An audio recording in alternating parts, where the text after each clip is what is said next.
ressuscité monte au ciel. Je vais vous laisser une puissance, le Saint-Esprit. Le Saint-Esprit, quand il est venu sur la terre, il fait plein de choses pour le chrétien, il fait plein de choses pour l'enfant de Dieu. Et une des choses que le Saint-Esprit fait, c'est qu'il nous transforme. On a vu aussi que le Saint-Esprit nous aide à prier. On l'a vu avec le parler en d'autres langues, le don des langues. On a vu aussi, on va voir ce matin, que le Saint-Esprit, une des choses qu'il fait, c'est qu'il nous convainc. Est-il possible de regarder un petit bébé sans être émerveillé par le miracle de la naissance?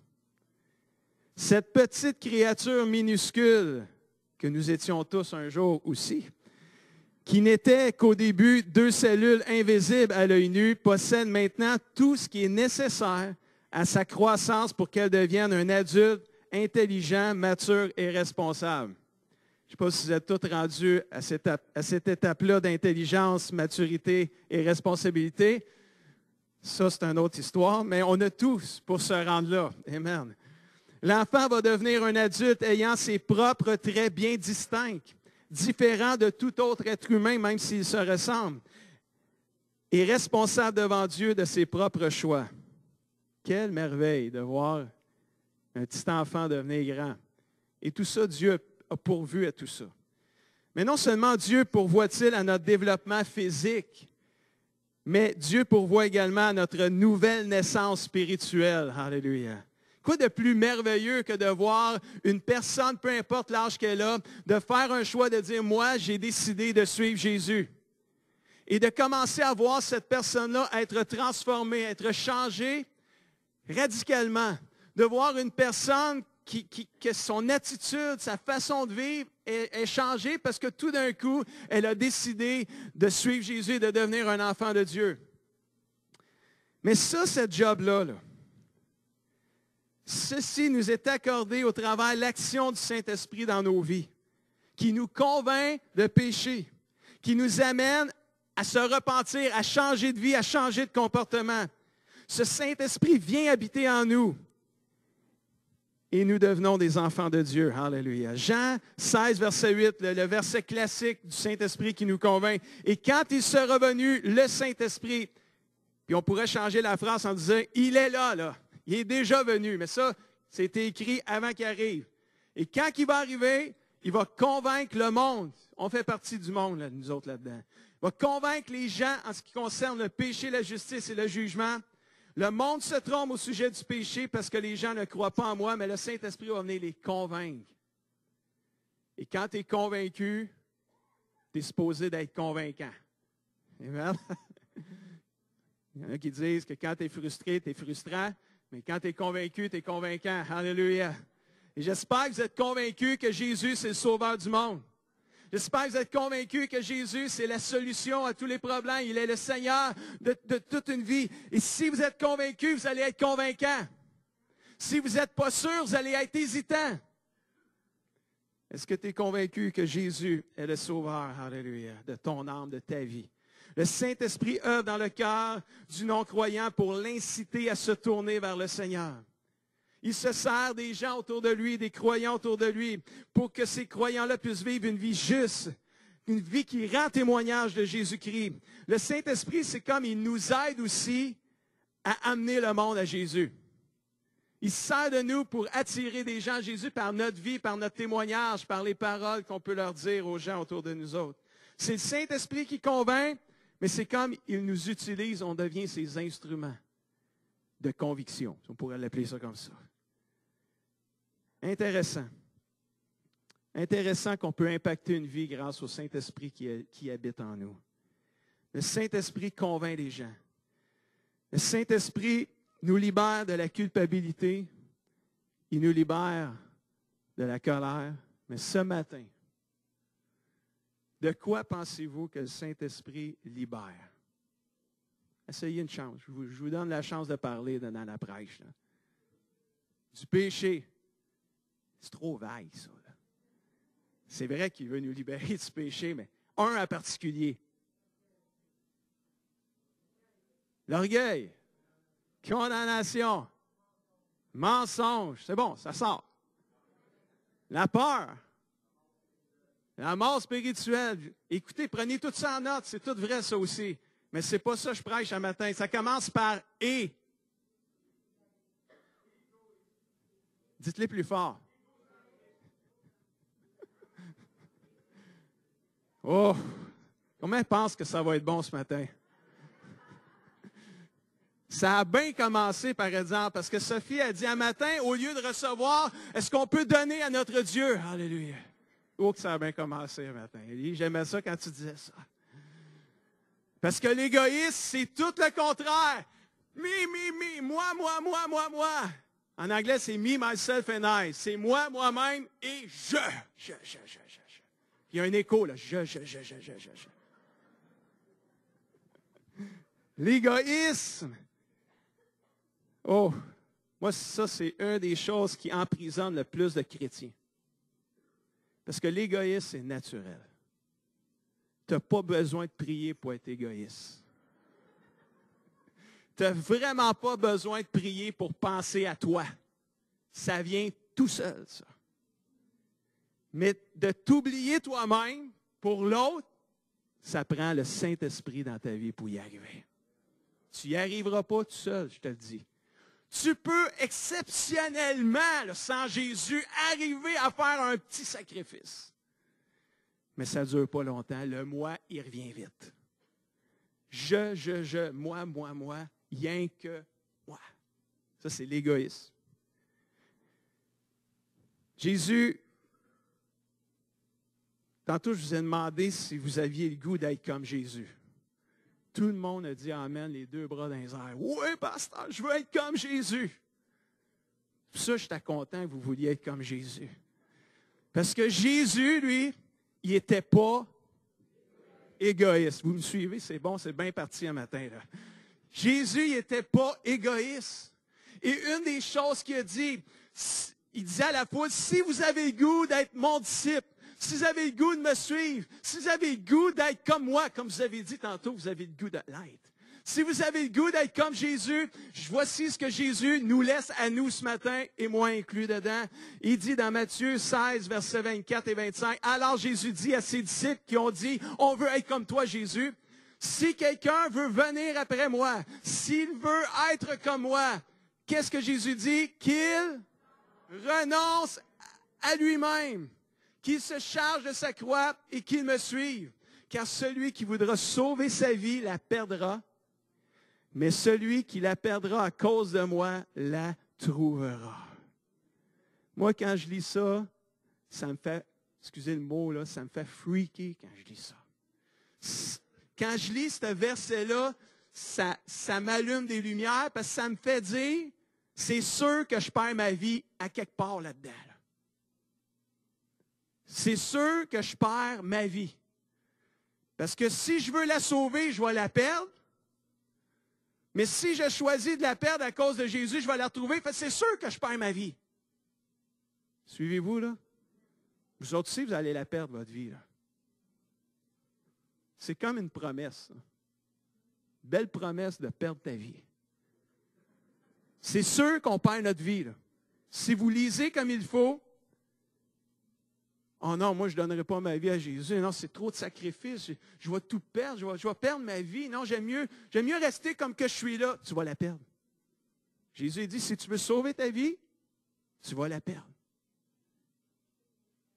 Mais si tu choisis de la perdre maintenant, tu vas la retrouver. Plus tard, au ciel. Pas la vie égoïste, tu vas retrouver. C'est la vie éternelle, la vie passionnée, la vie avec Jésus. Il y a un autre verset, dans une autre version, ça c'était de Louis II. Par rapport à renoncer à nous-mêmes, l'autre version dit, si quelqu'un veut venir après moi, qu'il cesse de penser à lui-même. C'est une autre façon de le dire. Renoncer à soi-même, c'est quelque chose, mais arrêter de penser à soi-même, je pense que là, on commence à comprendre un petit peu plus. C'est quoi la définition d'égoïsme? Je suis allé dans le dictionnaire, ça dit ceci. C'est un attachement excessif. Tu sais, c'est abusif, voir là. Attachement excessif porté à soi-même. Tapez-vous sur la poitrine. Moi, là. C'est un attachement excessif à moi-même, à mes intérêts, et surtout au mépris des intérêts des autres. C'est une attitude, une conduite de celui qui ne se préoccupe que de son intérêt, éventuellement même au détriment de celui des autres.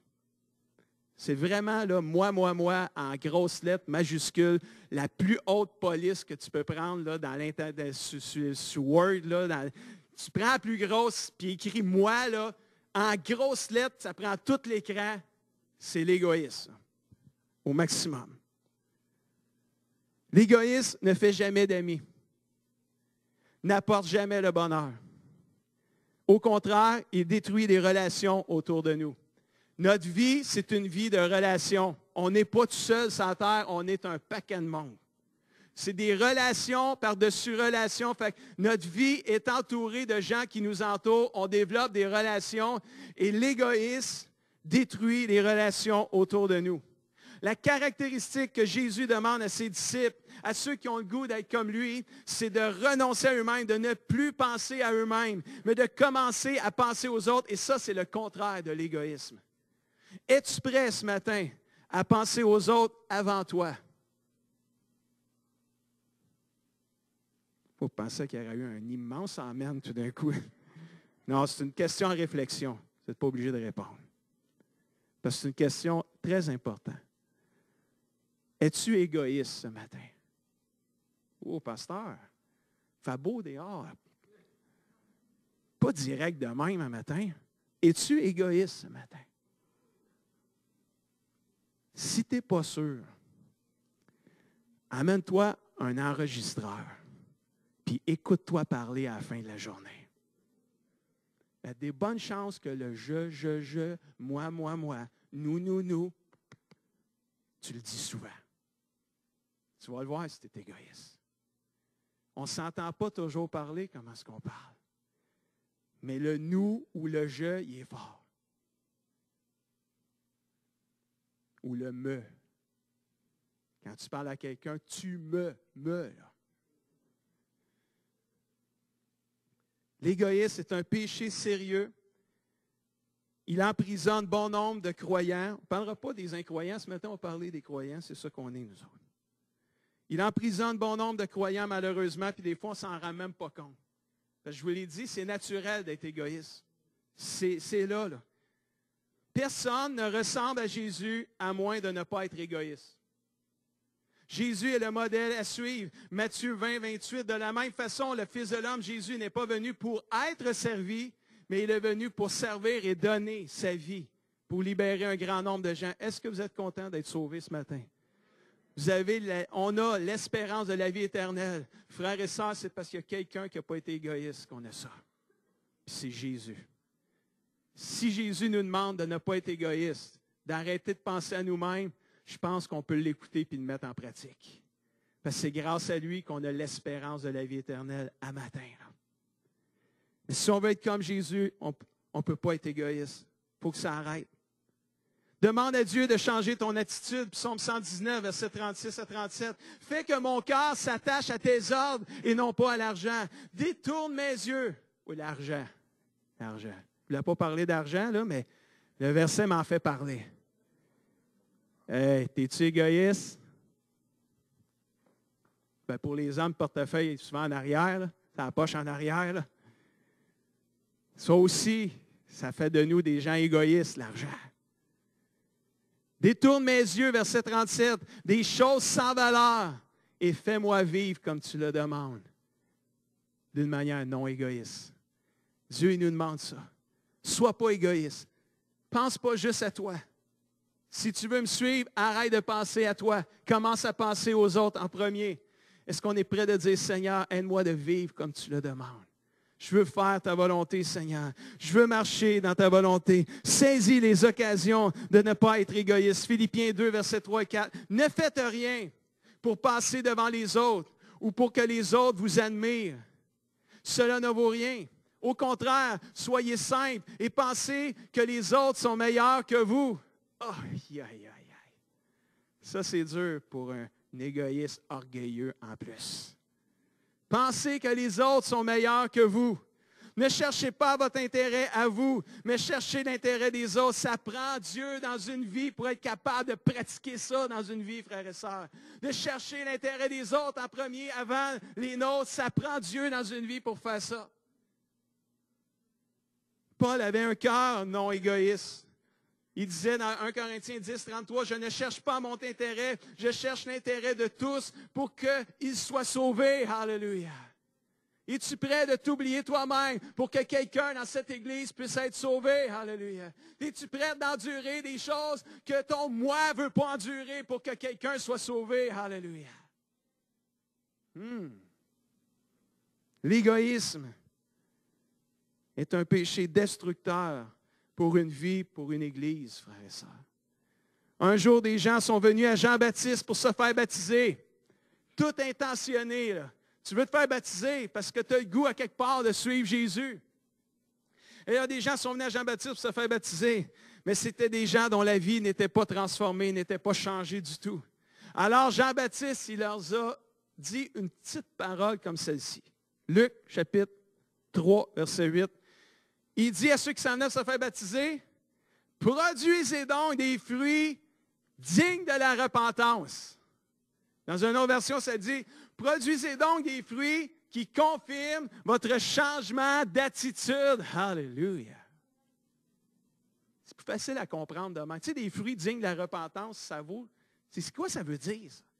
Ça veut dire des fruits qui confirment qu'on a changé, qu'on est différent, qu'on n'est plus les mêmes personnes. Tu as donné ta vie à Jésus, tu t'es repenti de tes péchés, à quelque part, ta vie doit démontrer que tu es vraiment un enfant de Dieu et tu es sauvé. C'est quoi des fruits dignes de la repentance? Quand Jean-Baptiste, il t'a envoyé ça à tout le monde dans la salle, il y a du monde qui ont levé la main.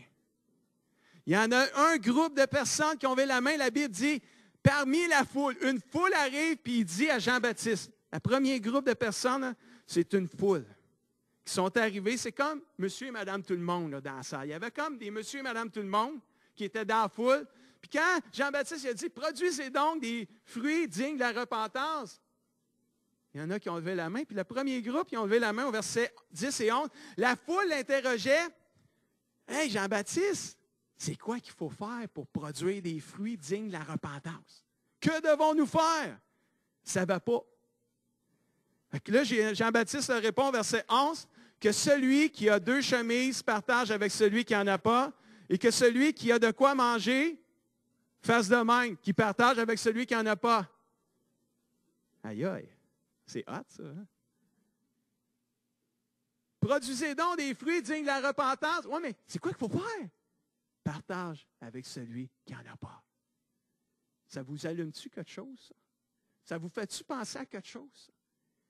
Ça vous fait-tu penser qu'il était peut-être égoïste, ce monde-là? Garde à tout pour eux, rien pour les autres. Partage avec celui qui a faim. C'est le contraire de l'égoïsme. C'est peut-être un fruit de quelqu'un dont l'attitude a changé. C'est peut-être le fruit dont quelqu'un, sa vie est vraiment transformée. Ça paraît dans sa manière qu'il agit avec les autres. Il aide les autres. L'égoïste, il aide lui-même. Le vrai égoïste qui aide les autres, c'est si ça lui rapporte à lui. Mais si ça ne lui rapporte pas, il ne l'aidera pas. Alors, regardez les vrais égoïstes, c'est comme ça qu'ils sont. Si tu es voué à aider quelqu'un, puis si ça leur rapporte, alors regarde un égoïste. Pas un égoïste, c'est pas ça que je veux dire. Alors regarde une personne qui aide quelqu'un, que tu sais qu'il ne reviendra pas, mais il l'aide pareil. C'est là que tu vois un cœur qui est changé, transformé. C'est là que tu vois un cœur qui le fait par amour et non pas parce qu'il sait qu'il va avoir quelque chose en retour. Il y avait un autre groupe de gens qui étaient avec Jean-Baptiste. Ça, c'était c'est les collecteurs d'impôts qui étaient dans la foule quand Jean-Baptiste, eux autres s'en venaient se faire baptiser. Là, Jean-Baptiste produisait donc des fruits dignes de la repentance. Là, les collecteurs d'impôts, vous savez, dans l'histoire, les collecteurs d'impôts, dans le temps de Jésus, c'était des voleurs. C'était des gens que quand tu arrivais pour le temps des impôts, comme on a nous autres aussi, ici au Québec, tu allais apporter tes impôts. Eux autres, si ça te coûtait 100 piastres d'impôt, exemple, mais eux autres, ils en chargeaient 300 puis ils en mettaient 200 dans les poches. Je fais une image là, pour comprendre qu'ils volaient le monde. Ça veut dire. Mais ils volaient le monde pour eux autres. On va charger plus, puis on va s'en mettre dans les... On va s'en prendre plus pour qui? Nous. Nous, je, moi. Puis là, il arrive à Jean-Baptiste. Ouais, mais c'est quoi qu'il faut faire pour porter des fruits dignes de la repentance? Jean-Baptiste, il avait une réponse pour eux autres. C'est pas juste prier puis lire ta Bible. Ça fait partie de quelqu'un qui est changé, qui est un enfant de Dieu, prier puis lire sa Bible. Mais tu as beau prier puis lire ta Bible, mais si tu es égoïste, il manque quelque chose encore. Faut que tu mettes en pratique ce que tu pries et ce que tu lis. Luc 3, verset 12. Des collecteurs d'impôts verts aussi pour se faire baptiser. Puis là, produisez les noms des fruits. Oui, mais maître, Jean-Baptiste, que devons-nous faire pour produire des fruits dignes de la repentance? Verset 13, il leur répondit, n'exigez rien de plus que ce qui vous a été ordonné. Yes! Arrête de penser à toi-même. C'est ça le fruit de quelqu'un qui est sauvé, transformé, puis qui est un enfant de Dieu qui ressemble à Jésus-Christ. Arrête de penser à toi-même. Sois honnête et vrai envers ton prochain. Amen. Commencez à vous exciter ce matin-là. Arrête de penser à toi pendant que je prêche. Qu'est-ce qu'il est en train de dire là? Il y avait un troisième groupe de gens qui étaient là dans la salle. C'était les militaires, c'était les gens de la guerre, c'était les guerriers qui étaient là. Puis là, eux autres aussi, il y avait une question. Comment faire pour porter des fruits dignes de la repentance? Au verset 14, Luc 3, des militaires demandent à Jean, et nous, que devons-nous faire? Ils n'avaient pas compris les deux autres réponses. Ça qui répète, qu'est-ce qu'on peut faire? Vous autres, ne prenez d'argent à personne, ni par la force, ni par le mensonge. Contentez-vous de votre salaire. Wow!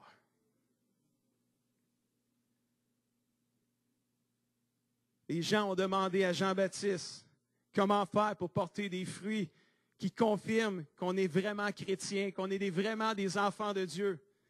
Les réponses de Jean-Baptiste démontrent que porter un fruit digne de la repentance se voit dans notre comportement avec les autres. Partage avec les autres. Exige rien de plus que ce qui t'a été demandé. Sois vrai envers ton prochain, même si ça t'en donne pas plus. Arrête de penser à toi en profitant des autres. N'use pas de force et de mensonges pour t'en mettre plus dans les poches ou pour profiter de quelqu'un à ton avantage à toi.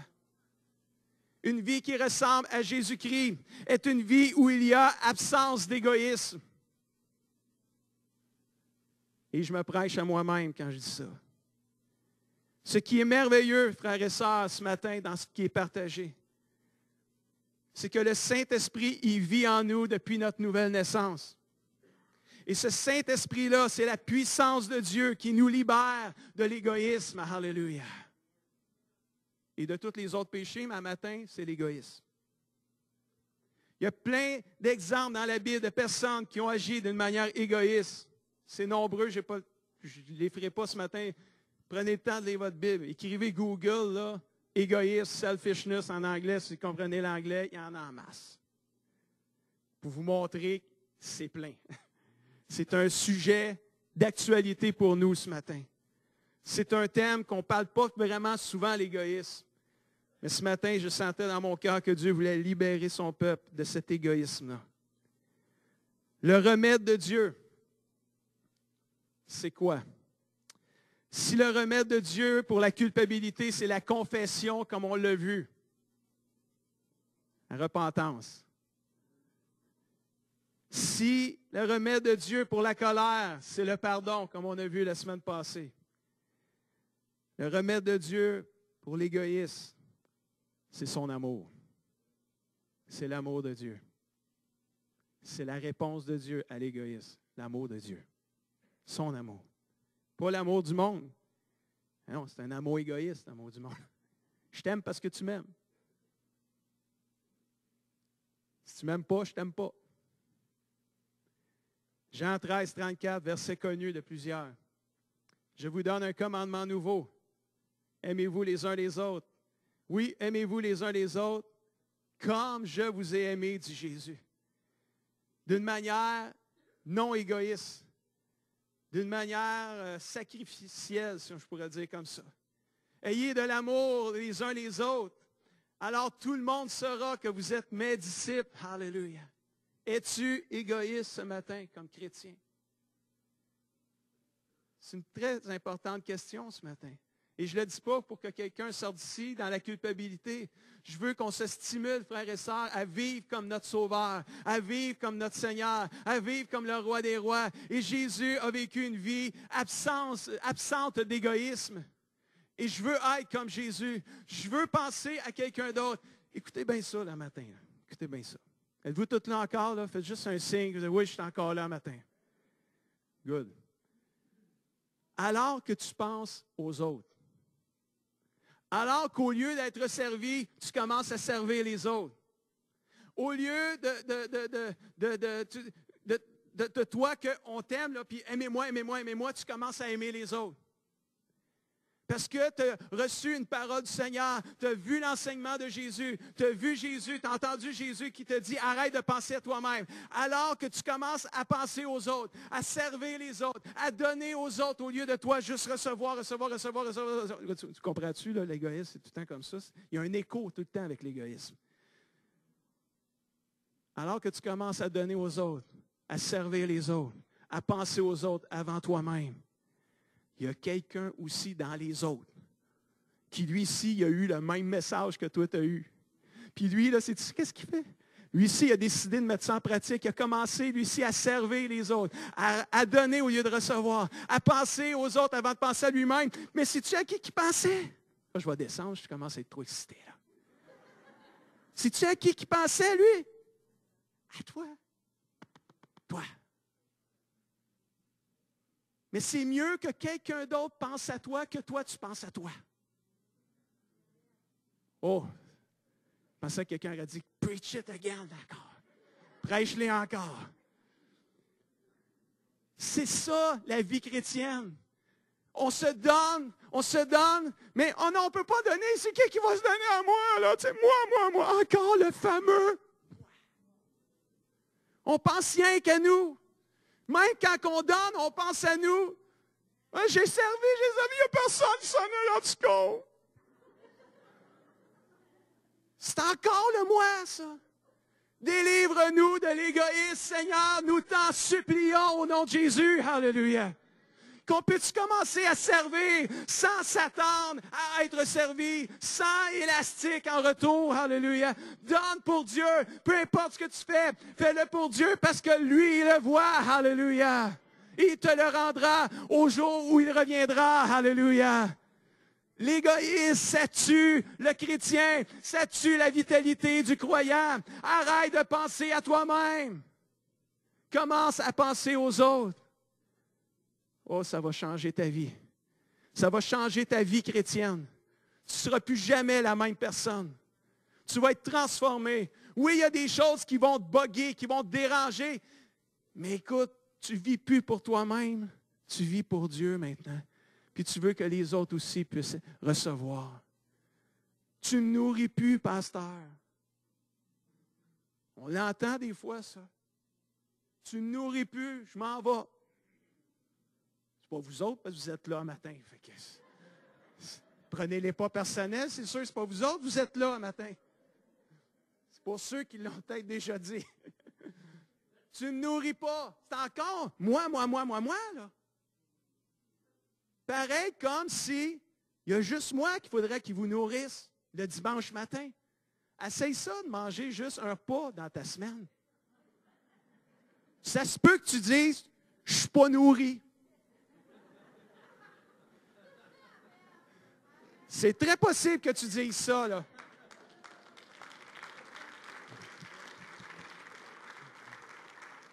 Tout ça pour dire, nourris-toi de la parole de Dieu lundi, mardi, mercredi, jeudi. Imagine-toi, mec, tu arrives dimanche, tu vas être en feu. Tu vas recevoir la parole de Dieu, puis même si elle ne t'atteint pas, peut-être que dans la salle, c'est toi qui vas faire un ministère à quelqu'un que tu vas avoir rencontré en début de réunion, à la fin d'une réunion. J'ai pas été rencontré aujourd'hui. j'y vais plus. C'est encore pas vous autres, parce que vous êtes là encore. Je ne parle pas de vous autres, là. C'est juste dit des mots que j'ai déjà entendus. Je ne suis pas rencontré, je ne viens plus. Pareil comme si c'était tout pour nous, l'Église. C'était tout à notre sujet, nous autres. On vient à l'Église pour Dieu, c'est au sujet de Dieu. On ne s'en vient pas t'adorer, là, matin. On s'en vient adorer Dieu. Qui a dit qu'il fallait être rencontré? Pourquoi tu ne viens pas à l'Église? Puis toi, être une source de bénédiction pour quelqu'un. Hallelujah.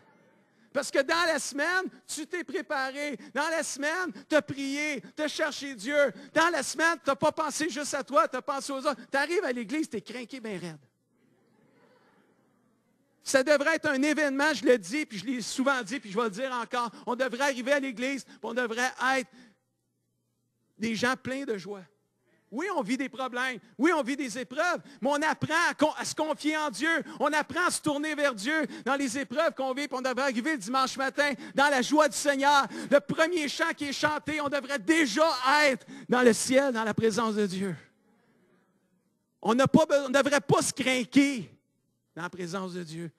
Ça devrait être naturel pour l'enfant de Dieu de couler dans sa présence. Oh, mais là, non, je vais arrêter. Là. Arrêter. Ça ne chante pas assez vite. Non, je vais le continuer finalement. Ça chante trop vite. C'est trop fort, c'est pas assez fort. Il y a quelqu'un qui est venu me dire un matin, moi j'aime ça quand c'est fort.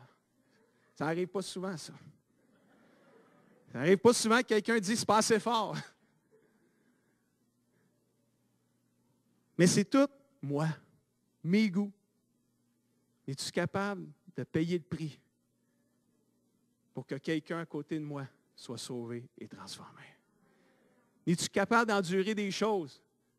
Es-tu capable de sacrifier par amour? La réponse de Dieu à l'égoïsme, c'est l'amour de Dieu. C'est ça qui va faire. Parce que j'aime les gens, je suis capable de vivre une réunion où je suis moins rencontré, mais je sais que Dieu était là dans ce lieu parce que Dieu est présent dans la louange de son peuple, peu importe comment est-ce qu'elle est faite la louange. Dieu est fidèle. Dieu ne manque pas de ses promesses. Alléluia. Peut-être que je ne sais pas, la musique ce matin-là m'a moins excité, je l'ai moins entendue, je ne sais pas trop quoi. Mais Dieu était là, mais peut-être que ta présence ce matin-là fait une différence autour de toi. Mais tu es tellement centré sur toi-même, tu penses tellement à toi-même que tu ne le vois même pas, ça. Jésus, ce matin, il avertit son peuple, il avertit son Église, arrête de penser à toi-même et commence à penser aux autres, alléluia, en premier. Oh, praise the Lord, hallelujah. Praise the Lord. Oh, praise God. Je savais que je prêcherais sur l'égoïsme ce matin. J'ai été testé cette semaine. Ouais, je vais vous raconter ça. Riez pas. Non, riez pas, c'est pas drôle. Je me suis fait appeler cette semaine. Puis, je n'aimerais pas les personnes parce que c'est tellement privé que personne ne va savoir de qui je parle, anyway. Je me suis fait appeler cette semaine, puis je me suis fait dire, serais-tu disponible pour m'accompagner pour une affaire X que je n'aimerais pas? Tel jour, telle date. Fait que j'ai regardé mon agenda, puis dans mon agenda, j'étais parti cette journée-là. J'ai dit que je ne pouvais pas aider cette personne-là. Fait que, mais la personne, elle m'avait dit à la fin, elle dit, en tout cas, je voulais juste t'appeler, ouais, si tu étais disponible, c'était l'avant-midi. Mais tu sais, c'est comme je n'ai pas allumé sur l'avant-midi. Je dis, OK, bien, je vais prier pour toi que ça y aille bien. Puis là, on a raccroché, mais à un moment donné, j'ai regardé mon agenda comme il faut, puis mon affaire, c'était l'après-midi. Fait que là, je savais que je prêchais sur l'égoïsme. Mais le lundi, d'habitude, c'est ma journée de congé. À moi.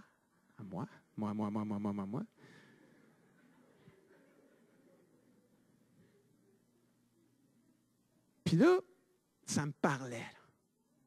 Toute la reste de la semaine, ça me fatiguait. Mais là, je me suis dit, c'est dans l'après-midi. C'est ma journée de congé. D'habitude, le lundi matin, qu'est-ce que je fais? Je joue au golf.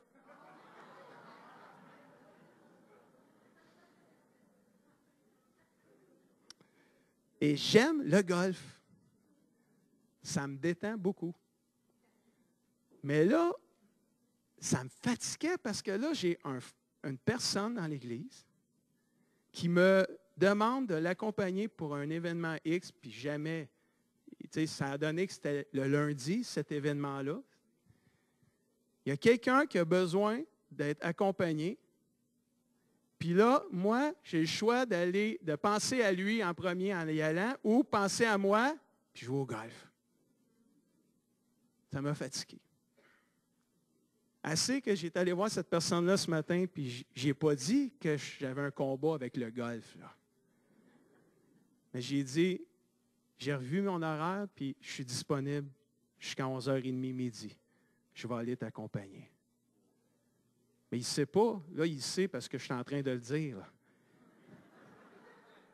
Il apprend, là. Mais je veux juste dire que l'égoïsme, on fait tout face à ça régulièrement. Puis de penser aux autres avant soi, c'est dans la prière que j'ai pensé à cette personne-là. C'est dans la prière que l'Esprit est venu me dire, « Hey, mets en pratique ton message. » Ce n'est pas ton message, c'est le sien. Là. Le message que tu vas prêcher, mets en pratique toi aussi. C'est pas facile de penser aux autres en premier. Ça a pris un contact avec Dieu pour que Dieu se révèle à moi pour dire, « Hey, Guy. » Puis ça me travaillait. Ah, que ça me travaillait. Le golf. Aller avec une personne, le golf. Tu sais, c'est sûr, naturellement, sans prier, c'est le golf tout de suite. T'sais. Puis honnêtement, là, j'aurais été au golf. Puis je l'aurais eu dans la pensée tout le temps. Puis là, ça allait même plus loin. Là, je suis à cœur ouvert matin. Comment s'il y en a qui aiment ça quand on est à cœur ouvert? Je suis allé plus loin. J'ai même été plus loin, puis c'est peut-être ça, là où l'Esprit m'a convaincu.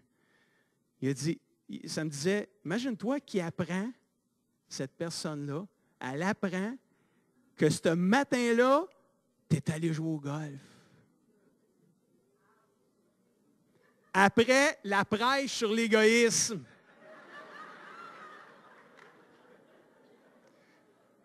Ça aussi, ça m'a convaincu. C'était fort.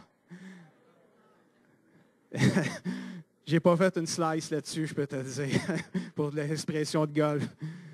Wow. Moi, là, j'aime Jésus. Parce que Jésus, il me transforme, même après 30 quelques années de vie chrétienne. Je suis encore capable de dire à mon Dieu, je veux t'obéir, Seigneur. Je suis encore capable de dire à Dieu, je vais payer le prix, Seigneur. Tu me demandes, Seigneur, de penser à l'autre en premier.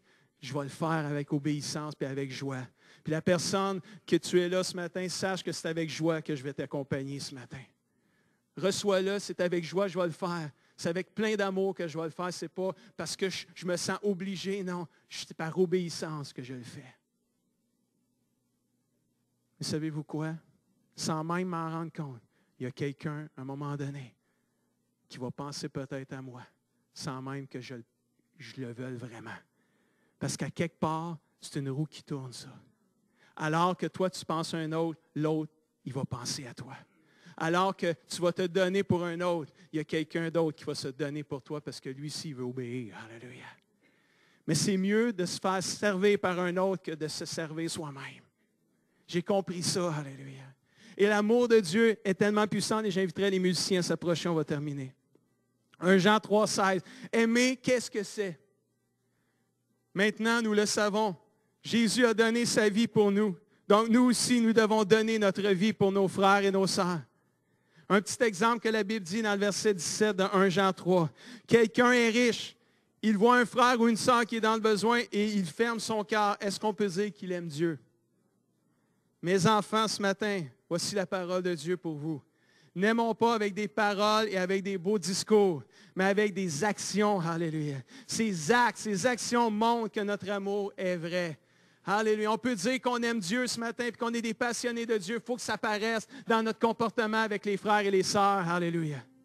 Il faut le voir dans nos gestes et dans nos actions, frères et sœurs. C'est là qu'on va voir qu'on aime vraiment les gens. Quand on est prêt, alléluia, de s'oublier soi-même par amour pour Dieu et pour notre prochain. Si quelqu'un dit, dans 1 Jean 4, 20, si quelqu'un dit « j'aime Dieu », mais qu'il déteste son frère ou sa sœur, c'est un menteur.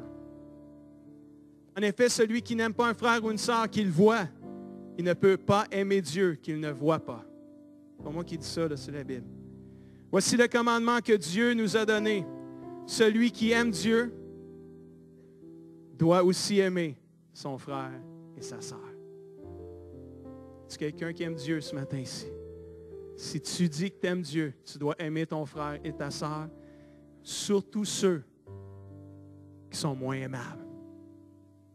Parce que c'est encore facile d'aimer ceux qui nous aiment. Aimer ceux avec qui on a plus de difficultés, c'est là qu'on voit l'enfant de Dieu en toi. Parce que c'est aimer à la manière de Jésus. L'amour de Dieu est la réponse de Dieu à l'égoïsme. Si vous lisez 1 Corinthiens 13, vous allez voir que l'amour n'est pas égoïste.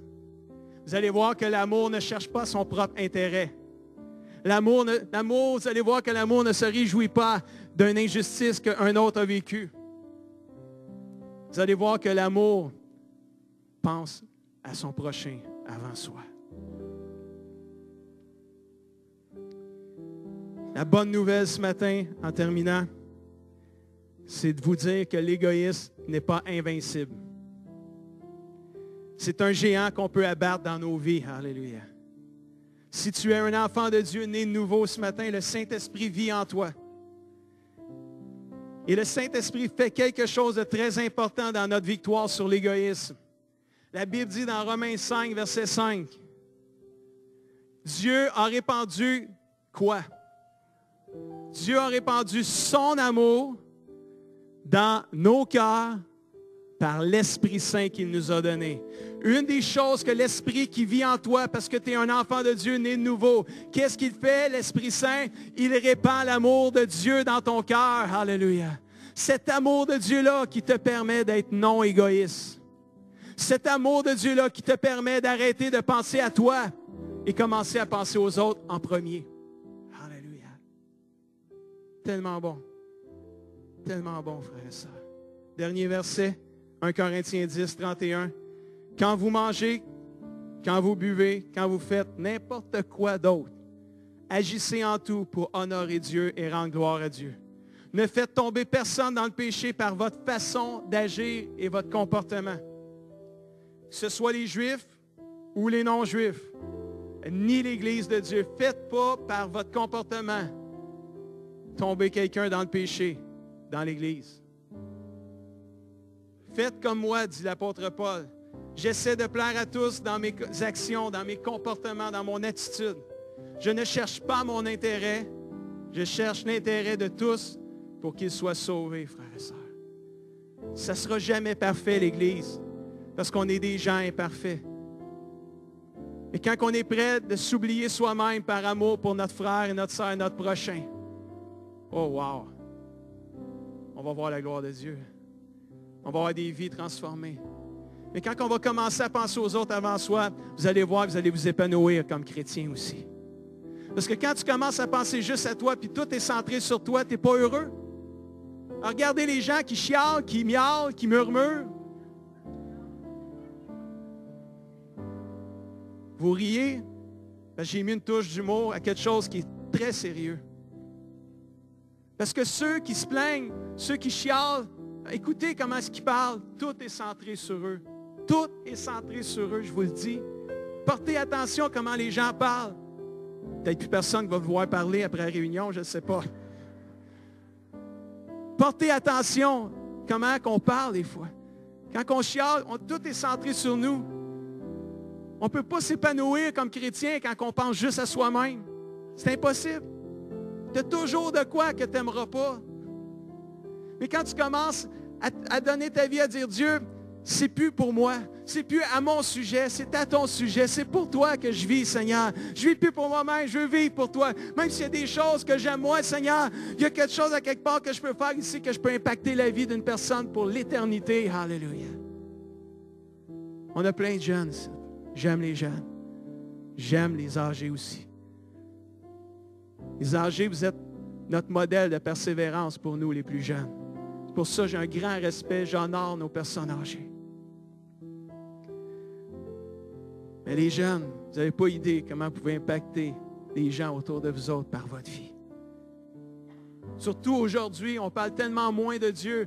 Dieu est tellement moins présent que quand il y a des jeunes qui se lèvent pour Jésus, oh, quel impact vous pouvez faire dans leur vie. Je veux vous encourager, jeune homme, jeune fille. Mettez Dieu au centre de votre vie. Laissez-vous pas influencer par les choses de ce monde. Arrêtez de penser à vous-même. Commencez à penser au bien-être des autres. Faites confiance à Dieu. Il y a quelqu'un qui va penser à toi aussi en retour. Fais confiance à Dieu. Merci Seigneur. Est-ce qu'on peut se lever ensemble ce matin? Est-ce qu'on peut se le dire avec amour ce matin? L'égoïsme n'est pas fait pour les enfants de Dieu.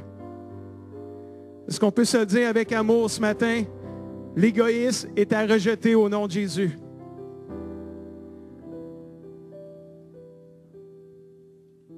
Vivons à la manière de Jésus.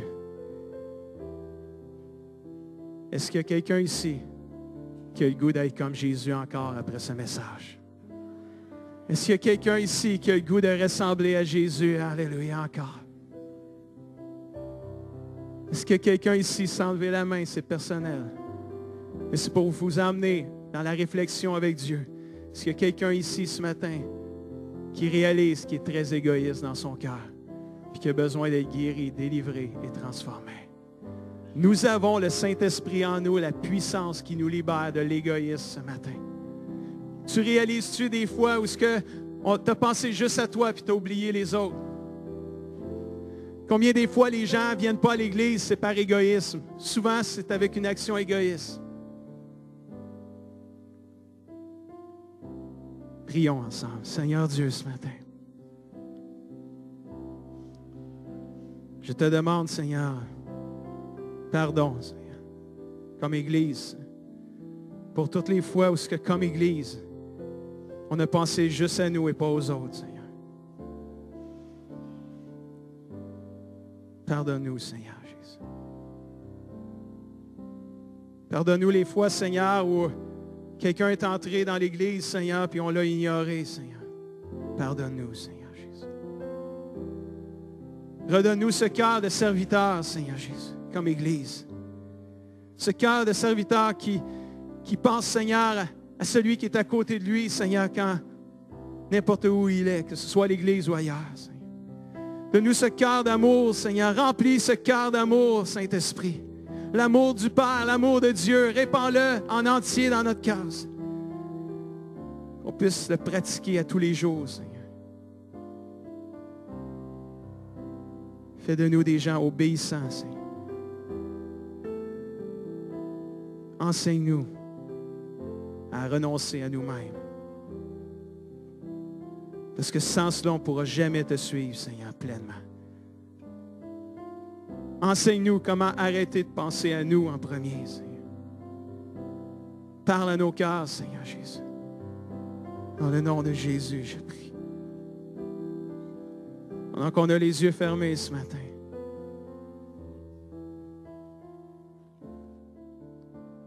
là où tu es dans ton banc, Jésus te dit, si tu veux être comme moi ce matin, tu dois arrêter de penser à toi-même. Si tu veux être comme moi, Jésus te parle ce matin et te dit, renonce à toi-même. Cherche premièrement les choses de Dieu. Cherche premièrement le royaume de Dieu. Cherche Dieu premièrement. Occupe-toi pas de ce que tu vas manger, de quoi tu vas être vêtu, de quoi tu vas être nourri ou ton linge ou ton vêtement. Occupe-toi de mes choses à moi en premier. Je vais m'occuper de tes autres biens. Alléluia.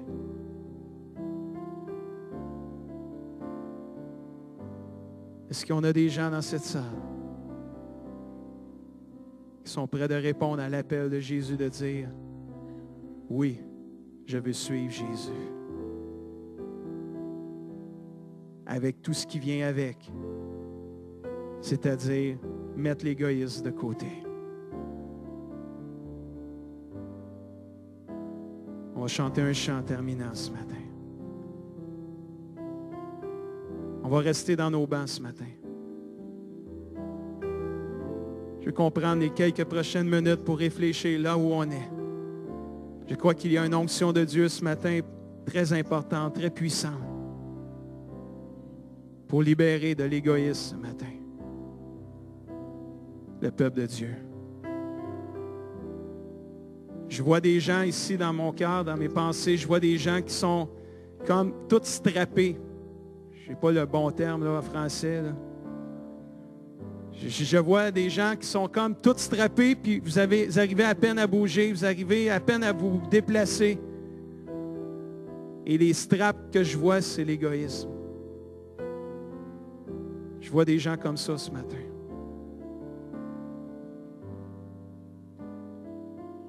Ce matin, si c'est toi, agenouille-toi dans sa présence et demande pardon à Dieu. Repens-toi ce matin de ton égoïsme.